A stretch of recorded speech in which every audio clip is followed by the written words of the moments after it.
صلی اللہ علیہ وسلم۔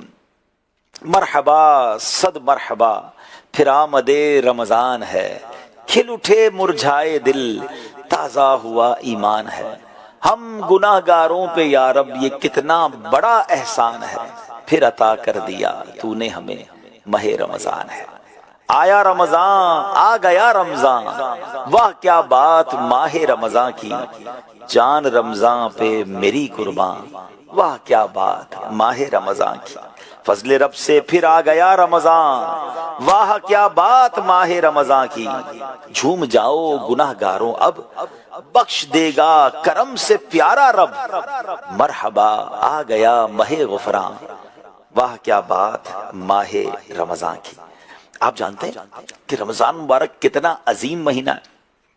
وہ مہینہ تشریف لا رہا ہے جس کو حدیث پاک میں سید الشہور، تمام مہینوں کا جسے سردار کہا گیا۔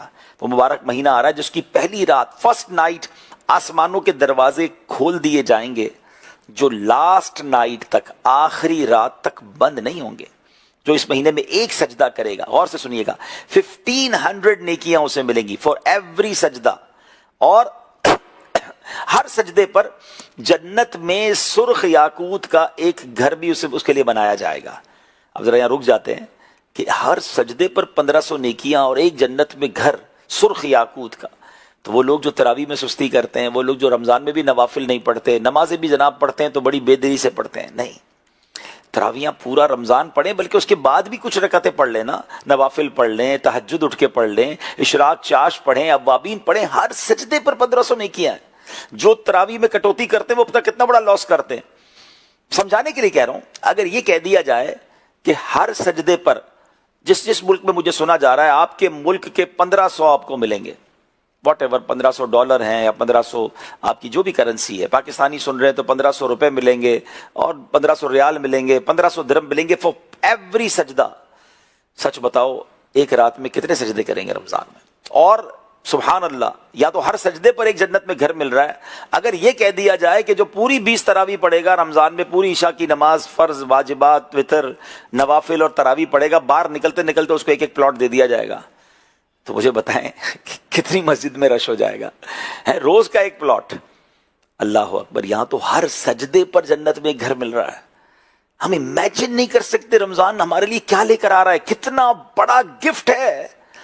پلیز تیاری کیجئے۔ انفارچونیٹلی تیاریاں کچھ لوگوں پر ہو رہی ہیں، وہ عجیب تیاریاں ہیں، اسٹاک جمع کر لو، رمضان میں ریٹ بڑھ جائے گا، مال بیچنا ہے، کچھ لوگ کھانے پینے کی چیزیں خرید رہے ہیں۔ میں نہیں کہتا کھانا پینا جائز نہیں، کھائیں پیئیں ٹھیک ہے، لیکن صرف یہ مائنڈ سیٹ کیوں ہے کہ رمضان میں یا تو کاروبار کرنا ہے، یا تو شاپنگ کرنی ہے، یا کھانا پینا ہے؟ ارے تیاری یہ ہونی چاہیے کہ میں اگر کوئی چھوٹا موٹا باڈی میں پرابلم ہے تو ڈاکٹر کو دکھا کے فٹ ہو جاؤں، کوئی اچھی سی دوائی لے لوں، کوئی ایسی خوراک کر لوں کہ میری ایک بھی تراویح مس نہ ہو، میں ساری تراویحاں پڑھوں، میں سارے روزے رکھوں، میں ساری نمازیں پڑھوں، میں روز تلاوت قرآن کروں، میری باڈی اتنی فٹ رہے کہ میں انشاءاللہ زیادہ سے زیادہ عبادت کروں۔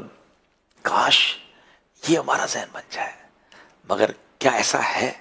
ابھی تو سنیے، آپ کو تو آج کہتا ہے نا، آج رحمت کے سمندر میں تیرنا ہے، آج رمضان کا ذکر ہے نا، تو یقین کریں عقل حیران ہو جاتی ہے کہ اس ایک مہینے میں کیا کچھ ہمیں دیا جاتا ہے۔ آپ سنیں، جو رمضان کا پہلا روزہ رکھتا ہے، فرسٹ روزے کی برکت یہ ہے کہ اس کے پچھلے گناہ معاف کر دیے جاتے ہیں۔ صبح سے شام تک 70,000 فرشتے اس کے لیے دعائے مغفرت کرتے رہتے ہیں۔ وہ مہینہ آ رہا ہے جس میں نفل کا ثواب فرض کے برابر اور فرض کا ثواب 70 ٹائمز کر دیا جاتا ہے۔ رمضان کی پہلی رات، میں نے کہا تھا نا، first night is very special night, will be the special night, کہ اس رات اللہ کریم سرکار علیہ الصلوۃ والسلام کی امت پر نظر رحمت فرماتا ہے، اور جس پر اللہ تعالیٰ نظر رحمت فرماتا ہے اسے کبھی عذاب نہیں دے گا۔ ہے نا کمال کی بات؟ پہلی رات دروازے رحمت کے کھل جائیں گے، اور انشاءاللہ میرا رب کریم مسلمانوں پر نظر رحمت فرمائے گا، اور جس پر نظر رحمت فرمائے گا اس کو پھر انشاءاللہ عذاب نہیں دے گا۔ اس مبارک مہینے میں کتنے بخشش کے پروانے تقسیم کیے جاتے ہیں؟ ایوری افطار ٹائم، روزانہ افطار کے وقت 10 لاکھ گناہگار جہنم سے آزاد کیے جائیں گے۔ اللہ اکبر! آپ ذرا سوچیں نا میرے پیارے اسلام، ماشاءاللہ یہ ساؤتھ کوریا میں اسلام میں موجود ہیں، 10 لاکھ گناہگار آزاد کر دیے جائیں گے جہنم سے ایٹ ایوری افطار۔ اب بتائیے ہمارے گھروں میں افطار میں کیا ہو رہا ہوتا ہے؟ بھائی سموسے آ گئے کہ نہیں آ گئے، شربت آ گیا کہ نہیں آیا، تو فلاں آئٹم آئی کہ نہیں آئی، گھر والے آخری منٹ تک کچن میں ہوتے ہیں۔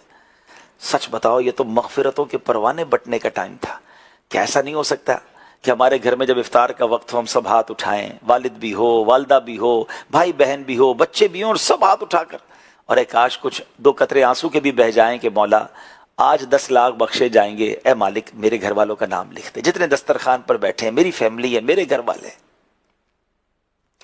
اللہ ہم سب کو بھی آج بخش دے۔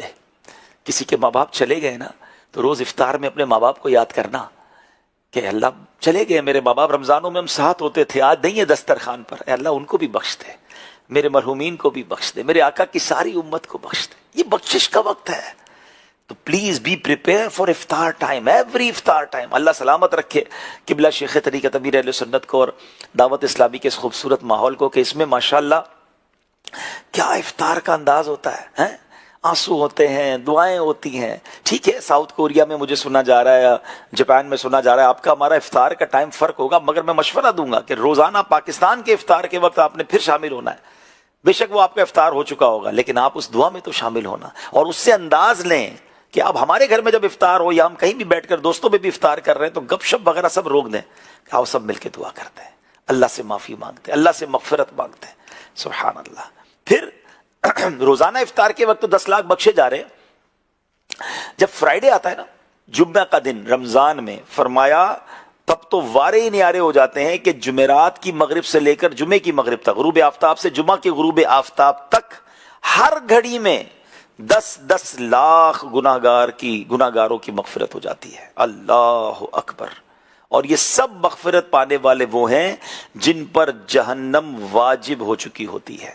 اب آپ غور کریں کہ کیسی مہربانی ہے، یعنی رمضان میں جمعے کا دن تو سمجھ لیں بندہ کمر باندھ لے، ہو سکے تو جمعے کا دن مسجد میں ہی گزارے، عبادت میں گزارے، تلاوت میں گزارے، درود میں گزارے، دعاؤں میں گزارے، آنسوؤں میں گزارے، کہ اللہ ہر لمحے 10 لاکھ بخشے جا رہے ہیں، میں بھی تو تیرا بندہ ہوں، گناہگار مالک مجھے بھی خیرات دے دے، مجھے بھی بخش دے۔ وہ بڑا پیارا شعر ہے نا، امیر اہل سنت کی بہت پیاری مناجات ہے۔ مغفرت کا ہوں تجھ سے سوالی،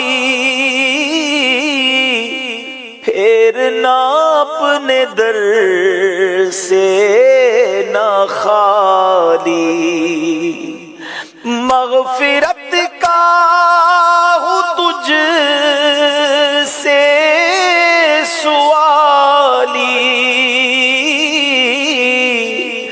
پھیرنا اپنے در سے نہ خالی، مجھ گناہگار کی التجا ہے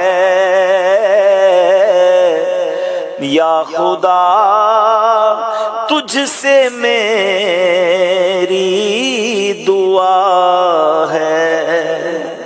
ان آہوں کے ساتھ، ان التجاؤں کے ساتھ کاش ہم رمضان کو گزارے۔ میرے پیارے اسلامی بھائیوں، اب آئیے عاشقان رسول بیٹھے ہیں، آج ہم یہ سمجھنے کی کوشش کرتے ہیں کہ نبی پاک علیہ الصلوۃ والسلام رمضان کیسے گزارتے تھے۔ What was the schedule of رسول پاک علیہ الصلوۃ والسلام in month of رمضان؟ میرے آقا کا رمضان میں شیڈیول کیا ہوتا تھا؟ کیونکہ سب سے اچھا جدول تو وہی ہوگا نا، سب سے اچھا تو ٹائم ٹیبل اور طریقہ کار وہی ہوگا جو نبی پاک علیہ الصلوۃ والسلام نے رمضان کیسے گزارا۔ تو اگر آپ چاہتے ہیں کہ یہ رمضان ہماری زندگی کا یادگار رمضان بنے، آپ چاہتے ہیں کہ یہ رمضان ہماری زندگی میں ایک لائف چینجنگ رمضان بن جائے، مغفرت کی خیرات مل جائے، تو پھر آئیے آج سنتے ہیں کہ رمضان میں میرے آقا کیا کرتے تھے، تو انشاءاللہ اس کو فالو کرنے کی کوشش کرتے ہیں۔ دیکھیں پہلے تو ذہن بنا لینا کہ ہم نے رمضان کو ضائع نہیں کرنا ہے۔ Ramzan it's not for eating, it's not for گھومنے پھرنے کے لیے نہیں آیا، اب جناب کہیں افطار پارٹی تو کہیں سحری کا، میں نہیں کہتا کہ افطار نہ کرائے، ثواب کا کام ہے، مگر آپ جو میں کہنا چاہ رہا ہوں وہ آپ سمجھ رہے ہوں گے کہ ہم کتنا ٹائم ضائع کر رہے ہوتے ہیں ان تمام چیزوں میں۔ بعض اوقات تو جہاں افطار ہو رہا ہوتا ہے وہاں یہ حال ہو رہا ہوتا ہے کہ اس کے بعد ان کی تراویح چلی جاتی ہے، ان کی عشاء کی جماعت چلی جاتی ہے۔ رمضان عبادت کے لیے آیا، بے شک آپ لوگوں کو افطار کرائیں، مگر وقت ضائع نہ ہو، عبادت کی طرف آپ کا فوکس ہو۔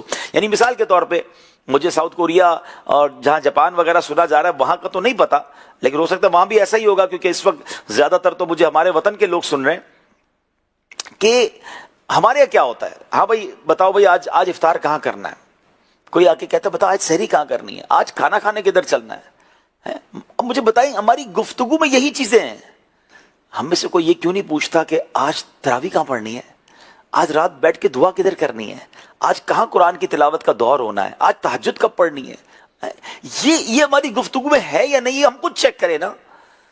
افسوس تو یہ ہوتا ہے کہ ہمارے کئی ملکوں میں تو رمضان ٹورنامنٹ باقاعدہ اناؤنس ہوتے ہیں کہ بھئی رمضان کے کرکٹ میچز ہوں گے، رمضان کی راتیں جہاں رحمت کا فرشتہ آوازیں لگا رہا ہے کوئی مانگنے والا، وہ رات لوگ روڈوں پہ کرکٹ کھیل رہے ہیں یا جناب ساری رات ہوٹلوں پہ بیٹھ کر وقت ضائع کر رہے ہیں. پلیز پورا سال پڑا ہے کھانے پینے کے لیے، رمضان میں عبادت کرے. آؤ میں آپ کو بتاتا ہوں جس نبی علیہ الصلوۃ والسلام کا آپ نے اور میں نے کلمہ پڑھا ہے نا، ان کا رمضان کیسا ہوتا تھا. پہلے قرآن پاک کی آیت سنیں. اللہ قرآن میں ارشاد فرماتا ہے شہر رمضان الذی انزل فیہ القرآن ھدی للناس وبینات من الھدی والفرقان فمن شہد منکم الشہر فلیصم. آسان ترجمہ قرآن کنز العرفان. رمضان کا مہینہ ہے جس میں قرآن نازل کیا گیا جو لوگوں کے لیے ہدایت اور رہنمائی ہے اور فیصلے کی روشن باتوں پر مشتمل ہے. تو تم میں جو کوئی یہ مہینہ پائے تو ضرور اس کے روزے رکھے. اب میرے پیارے اسلامی بھائیوں، یعنی ہمیں قرآن پاک کی سورہ بقرہ آیت نمبر 185 کا جو ایک حصہ سننے کی سعادت ملی نا، اس میں رمضان کا باقاعدہ خصوصی تعارف انٹروڈکشن قرآن نے پیش کیا. وہ کیا ہے رمضان ہے کیا، واٹ از رمضان. اور فرض روزوں کے لیے ایک مہینہ مخصوص ہے اور وہ مبارک مہینہ ماہ رمضان ہے. سبحان اللہ. اب آئیے میرے پیارے اسلامی بھائیوں، یہ رمضان ملنا کتنی بڑی سعادت ہے آپ کو پتہ ہے. اللہ سے پتہ ہے کیا دعا کرنی چاہیے، اے اللہ رمضان عطا کر دے. اللہم بلغنا رمضان بالصحت وعافیہ. اللہ میں رمضان سے پہلے موت نہ دینا، رمضان سے ملا دے، رمضان ضرور عطا فرما. ہمیں نہیں پتا، کیا معلوم یہ رمضان ہماری زندگی کا آخری رمضان ہو. دیکھیں نا کئی لوگ پچھلے رمضان میں تھے ہمارے ساتھ جو اب نہیں ہیں. اللہ کرے ہم بھی رمضان کو پالے، ابھی تو کچھ دن باقی ہے نا، مگر اللہ سے دعا مانگتے رہے. کیوں کہ رمضان ملنا کتنی بڑی سعادت ہے یہ میں آپ کو بتاتا ہوں. معاملہ یہ تھا کہ حضرت طلحہ بن عبید اللہ فرماتے، بہت بڑے صحابی ہیں، کہ ایک مرتبہ دو شخص نبی پاک کی بارگاہ میں حاضر ہوئے. دونوں نے ساتھ کلمہ پڑھا اور درجہ صحابیت پر فائز ہو گئے. ایک عبادت اور ریاضت میں بڑی محنت کرتے تھے، جو زیادہ عبادت گزار تھے یہ ایک مرتبہ کسی غزوے میں شریک ہوئے اور شہید ہو گئے. اور دوسرے سال ان کے دوسرے بھائی کا بھی جو صحابی رسول تھے ان کا نارمل انتقال ہو گیا، طبعی جس کو کہتے ہیں طریقے سے انتقال ہو گیا. حضرت طلحہ فرماتے میں نے ان دونوں کے دنیا میں جانے کے بعد ان دونوں کو خواب میں دیکھا. کیا دیکھتا ہوں کہ میں جنت کے دروازے پر کھڑا ہوں، یہ دونوں صحابی رسول بھی وہیں موجود ہیں. اتنے میں جنت کے اندر سے کوئی باہر آیا، وہ صحابی جن کا انتقال 1 سال بعد ہوا تھا، انہیں شہید کو لے کر وہ جنت میں چلا گیا. تھوڑی دیر ہوئی تو وہ باہر آیا اور وہ صحابی جو 1 سال پہلے شہید ہوئے تھے اب کی بار انہیں لے کر وہ جنت میں داخل ہوئے. یعنی دوبارہ عرض کر دیتا ہوں کہ وہ کہتے ہیں جنت کے اندر سے کوئی شخص باہر آیا اور وہ صحابی جن کا 1 سال پہلے بعد انتقال ہوا تھا وہ لے کر شخص ان کو جنت میں چلا گیا. تھوڑی دیر بعد وہ بندہ پھر باہر آیا اور جو 1 سال پہلے شہید ہوئے تھے ان کو جنت میں لے کر گیا. صبح ہوئی تو حضرت طلحہ کہتے میں حیران ہوا کہ جو شہید تھے وہ بعد میں جنت میں جا رہے ہیں اور نارمل لائف گزار کر 1 سال بعد جن کا انتقال ہوا وہ پہلے جنت میں جا رہے ہیں. تو میں نے صحابہ کرام کو واقعہ سنایا، سب حیران ہو گئے. اب نبی پاک علیہ الصلوۃ والسلام کی بارگاہ میں حاضر ہوئے اور نبی پاک علیہ الصلوۃ والسلام کو یہ واقعہ سنایا تو نبی پاک نے کیا خوبصورت جواب ارشاد فرمایا، اے صحابہ تمہیں حیرانی کس بات کی ہے؟ عرض کی یا رسول اللہ صلی اللہ تعالی علیہ وسلم، ایک صحابی زیادہ عبادت گزار تھے، انہیں شہادت بھی نصیب ہوئی، اس کے باوجود وہ بعد میں جنت میں داخل ہوئے، اور دوسرے صحابی جن کا انتقال پہلے ہو گیا تھا وہ پہلے جنت میں داخل ہو گئے. اس کا کیا سبب ہے؟ تو پیارے آقا علیہ الصلوۃ والسلام نے کیا کمال کا ارشاد فرمایا. فرمایا کیا یہ دوسرے صحابی 1 سال زیادہ زندہ نہ رہے؟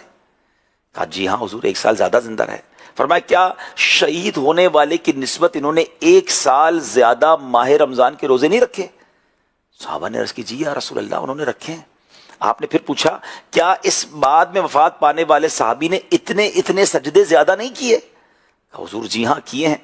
نبی پاک علیہ الصلوۃ والسلام نے فرمایا پس اسی وجہ سے ان دونوں کے درمیان زمین و آسمان کا فرق ہے. اللہ اکبر. بات آئی سمجھ؟ 1 سال زیادہ زندگی ملی, شہید سے پہلے جنت میں چلے گئے. وائے؟ عبادت میں گزرا وہ سال, روزوں میں گزرا, سجدوں میں گزرا, نمازوں میں گزرا. ہم میں سے بہت سارے لوگ یہ دعا کرتے ہیں نا کہ یا اللہ ہمیں درازی عمر بالخیر عطا فرما. بڑی اچھی دعا ہے, مگر یہ بھی دعا کیا کرو اللہ نیکیوں والی لمبی زندگی عطا فرما. جس کو نیکیوں والی لمبی زندگی مل گئی نا, اس کے وارے نہیں آ رہے ہیں, ہر رمضان میں اس کے درجے بڑھ رہے ہیں نا. لیکن جس کی گناہ والی زندگی ہے اور اس کو لمبی زندگی مل گئی, وہ تو نمازیں بھی قضا کر رہا ہے, وہ جھوٹ بھی بول رہا ہے, وہ حرام بھی کما رہا ہے, وہ بدنگاہی بھی کر رہا ہے, وہ لوگوں کے دل بھی توڑ رہا ہے, وہ زیادتیاں بھی کر رہا ہے, اور لمبی عمر ہے, مر بھی نہیں رہا, ظلم بھی کر رہا ہے. وہ تو مارا گیا نا. ٹرائی ٹو انڈرسٹینڈ, لمبی زندگی جب کام کی جب وہ عبادت والی ہے, جب وہ اللہ کی رضا والی ہے. اور اس سے ایک اور بات سیکھنی ہے کہ یہ رمضان سبحان اللہ اگر میں نے اور آپ نے عبادت میں گزار لیا, پورے روزے رکھے, نمازیں پڑھیں, تراویحاں پڑھیں, انشاءاللہ تلاوت کی, صدقہ خیرات کیا, یہ رمضان تو ہمیں کہاں پہنچا دے گا انشاءاللہ. تو بی پریپیئر, میں بھی نیت کروں اور آپ بھی نیت کریں کہ انشاءاللہ اس رمضان میں اگر کچھ کام کاج کم بھی کرنے پڑے نا, تھوڑا بہت نقصان ہونا, اگر میں آپ کو مشورہ دے رہا ہوں, مجھے پتا ہے جاپان والوں کی, ساؤتھ کوریا کی لائف بڑی بیزی ہے. آپ کو لگتا ہے کہ یار جاب اتنی ہے کہ میں تلاوت کے لیے, تراویح کے لیے, عبادت کے لیے, دیگر عبادتوں کے لیے ٹائم نہیں نکال سکتا, تھوڑے کم کر دو پیسے, کوئی بات نہیں, پھر کما لیں گے. رمضان 1 سال بعد آئے گا, پتہ نہیں میں ہوں گا کہ نہیں ہوں گا. وہ الوداع میں پڑھتے ہیں نا کہ جب گزر جائیں گے ماہ 11, کیا میری زندگی تیری آمد کا پھر شور ہوگا, کیا میری زندگی کا بھروسہ, الوداع الوداع ماہ رمضان. ہمیں نہیں پتا نا, تو پلیز اچھا اس رمضان کو پتہ یہ بھی سمجھ لیں کہ ہو سکتا ہے یہ میری زندگی کا آخری رمضان ہو. انشاءاللہ اس کیفیت سے رمضان کو گزاریں گے تو انشاءاللہ ون آف امیزنگ رمضان ہو جائے گا. اچھا, اب نبی پاک علیہ الصلوۃ والسلام کیا کرتے تھے؟ بی بی عائشہ صدیقہ رضی اللہ تعالیٰ عنہ فرماتی ہیں کہ رمضان المبارک کے تشریف لاتے ہی سرکار علی وقار علیہ الصلوۃ والسلام کے چہرے کا رنگ بدل جاتا تھا. اب نبی پاک کے چہرے کا رنگ کیوں بدلتا تھا؟ سنو, علامہ عبدالرؤف مناوی رحمۃ اللہ تعالیٰ نے اس کی شرح میں لکھتے ہیں, اس رنگ مبارک کی تبدیل ہونے کی وجہ خوف تھا, سبب خوف تھا. آپ خوف فرماتے تھے کہ کہیں ماہ رمضان میں اللہ کی بندگی کا حق پورا ہونے سے میں رہ نہ جاؤں. یہ کون سوچ رہا ہے؟ جو اللہ کے حبیب ہیں, جو وجہ تخلیق کائنات ہیں, جن کے دل میں خوشی داخل کرنے کے لیے شب قدر میں عطا کی گئی ہے. آپ سوچیں وہ ان کے چہرے کا رنگ بدل جاتا تھا, کہیں رمضان کا حق نہ ادا نہیں ہو سکا تو حق کے بندگی میں رہ نہ جاؤں. نبی پاک کی یہ کیفیت ہے.